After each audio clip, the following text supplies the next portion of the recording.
Sigils, at their core, they're just symbols.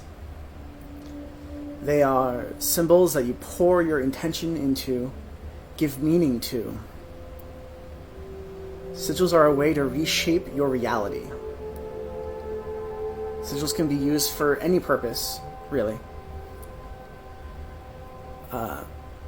You need some protection, or health, or some healing. There's a sigil for that. You need more love in your life? There's a sigil for that. Or even if you want to quit smoking, guess what? There's a sigil for that. The concept of sigils is ancient.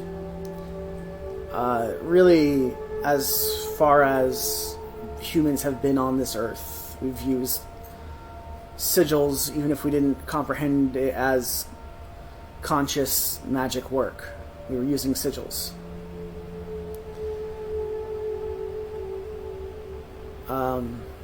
All cultures, religions, everyone, everywhere, they use sigils in some way, shape, or form.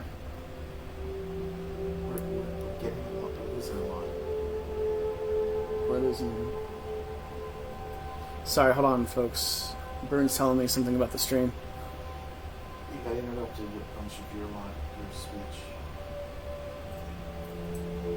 We're live right now, correct? Okay. Back it up a sentence and then you're okay to keep going. We're live? Okay. Sorry about that, folks. There's probably a lot of people in my neighborhood using internet right now. So, yeah, the sigils have been used for eons and eons since man has been in existence. All cultures, religions use sigils in some way, shape, or form. Some sigils were once used to banish demons, summon angels, especially in Judaism and Christianity and other, basically the Abrahamic faiths.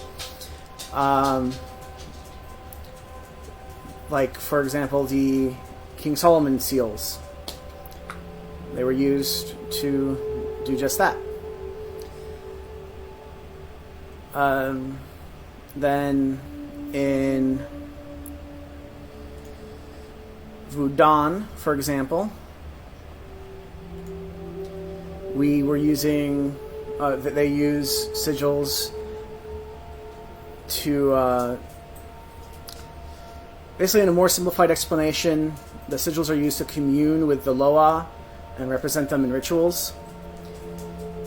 And they're used as wards and other similar manners, and depending on which Loa they are appealing to, essentially. It's a very, very simplified version of it, of course.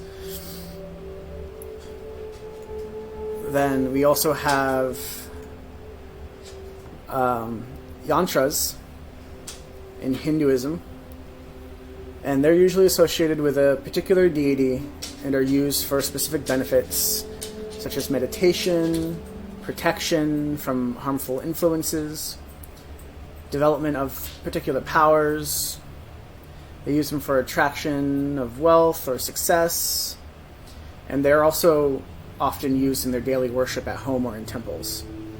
And you'll see them on buildings, you'll see them worn as talismans. This isn't a yantra, but this is talisman that I wear.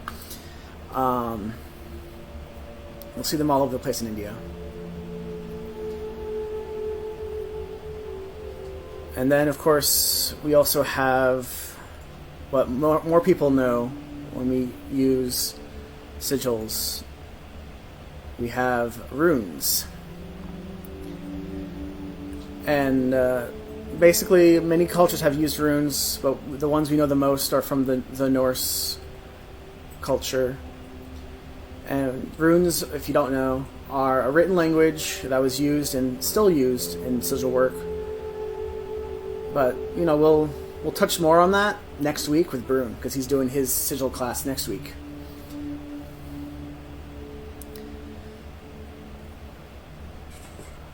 Sorry, get my controls here.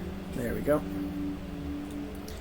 So, sigils can come in many forms, and there's really no wrong way to do sigils. You can use a system that's already been created, or create your own. That's the great thing about sigils. It's a very personal system.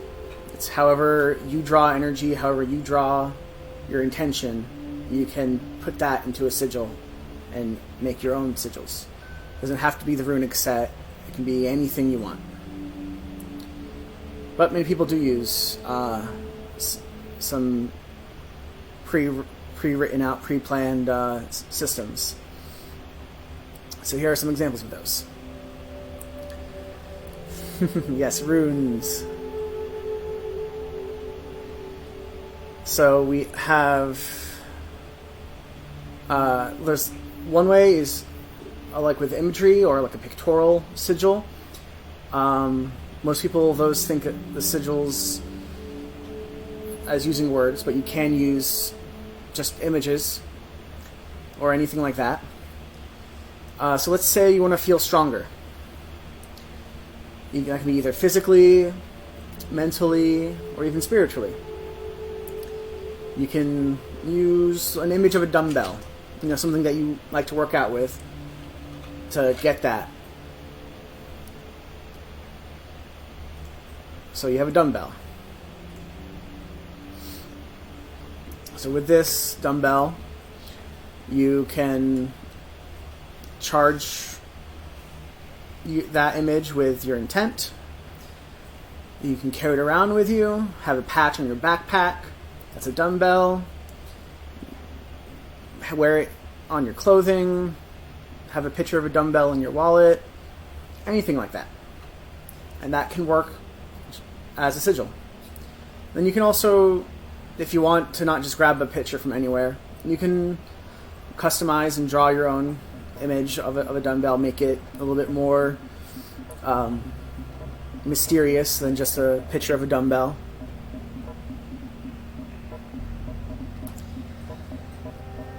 Then, in the same manner, there's also freeform, which with freeform, that's when people basically you you meditate on a image, or on your intent, not an image. So let's say happiness, and you just focus on it.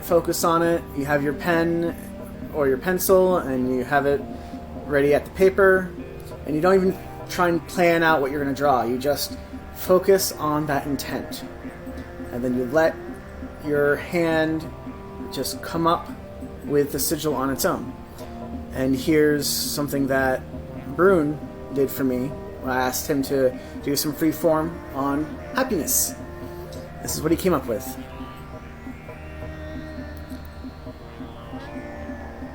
So those are some examples on what you can do with just pictures and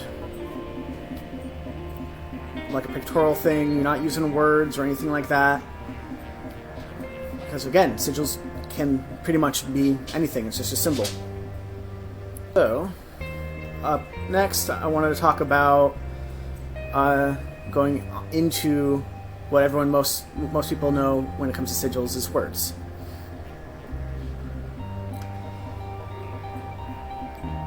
So yeah, as mentioned before, you can use words to make sigils.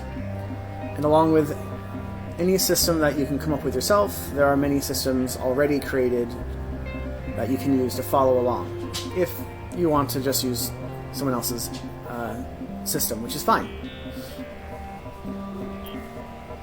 So one is with, you take a word, let's say health. We're going to use that as our concept. In these current times, I think we can really all use some health and healing. So I think it's important that we use this.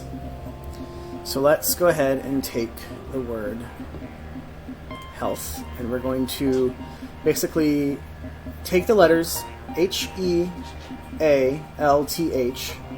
and I'll show you in a second. And then we're going to use those letters to create our sigil.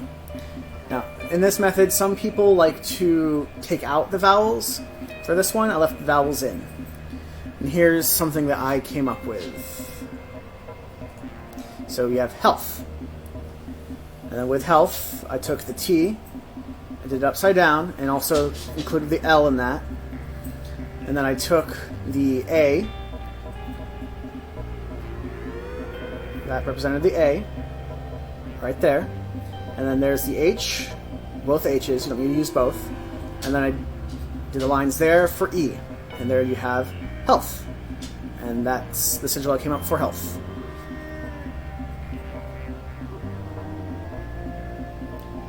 So again, we have the T,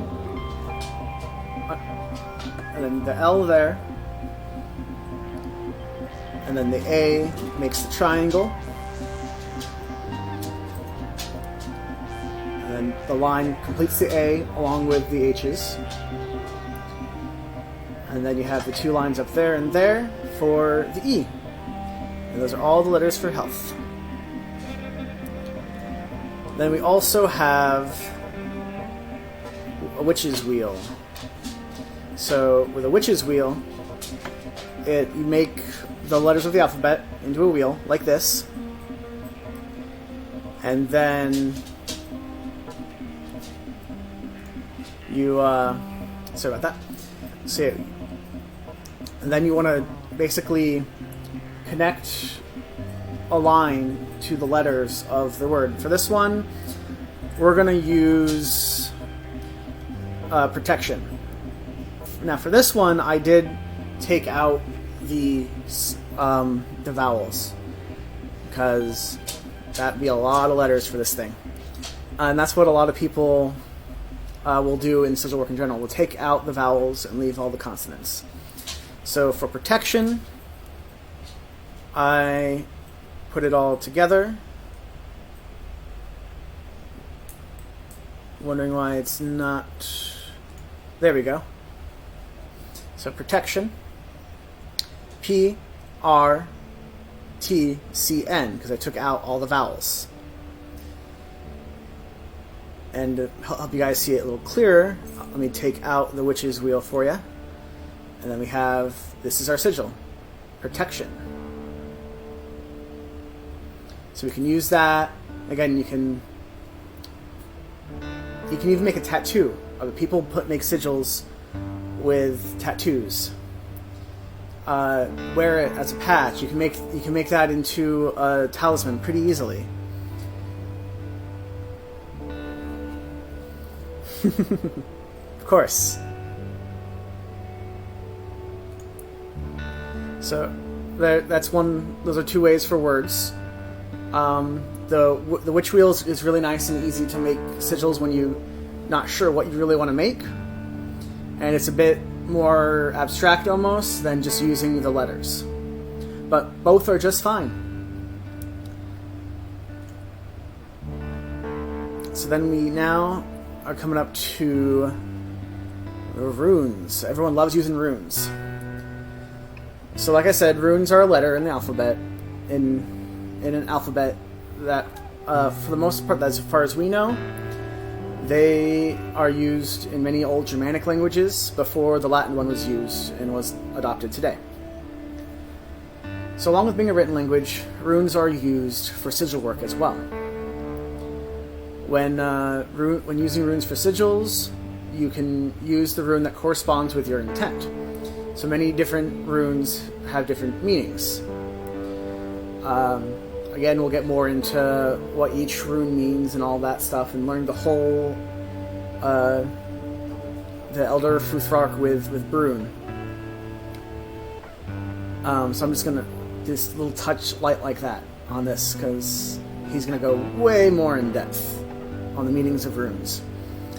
But what many people will do is they will use either a single rune that has a representation for like protection or even health, like we've used already, and they'll use that single rune, or they'll do what's called a bind rune, and they'll combine two or more runes together to make a new symbol, a new sigil. So for our work, we're going to do... excuse me. So we have protection for the first one here. And then we have this one is for plenty or abundance. And this one is meant for health. So we have protection and health and abundance. So then I have the first protection in, and then I combined part of the abundance and health together in the bottom. So the blue goes turns into green, because blue and green make blue and yellow make green. This is to show you where the different runes land. I had it so well timed out better. That's alright. But basically, I combined those 3 runes together and created that rune that you see on the screen once it popped up one more time. Magic of live television. If you don't have it timed out, this happens. So then I combine the 2 runes there and finish it here. Then you have protection and health and abundance. And I made it an all single color one here so you can see it without the multicolors.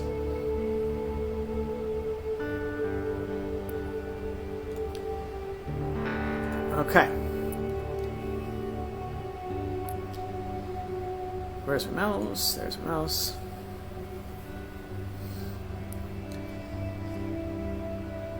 So, we have a few ways of making sigils, but now what now? What do you do with them?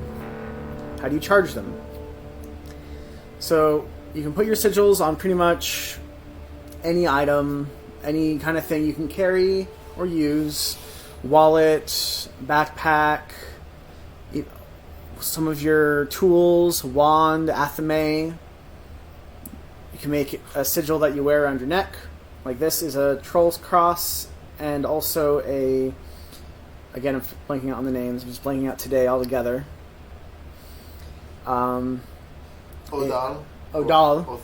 Othala, which is a heritage, basically a rune. So I am having protection with the runes, with the Troll's Cross, but also I am keeping my ancestors close to me, literally at my heart. Even, this isn't a sigil I made, but even shirts, you can make a design on a shirt, and that's, you're literally wearing your sigil on your clothes. And even a star can be a sigil.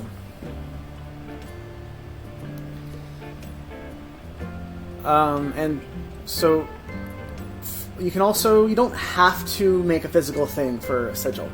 You know, if you're practicing in secret or you just don't want to make a physical one, you can meditate on one and keep that in your meditation. You can just visualize it, trace it in the air, or take some water, trace it on your skin, or some oil. That's a great way to combine.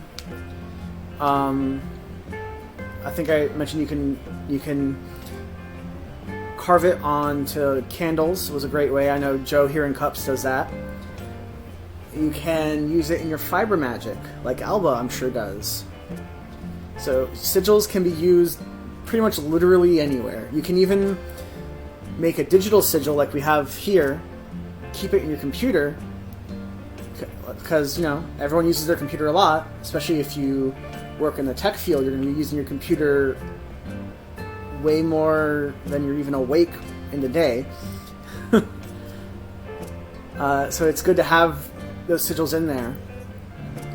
And then that's also how you can kind of charge your sigils, because when you're wearing it, when you're using it, yeah, draw them on your skin with perfume. That's a great example.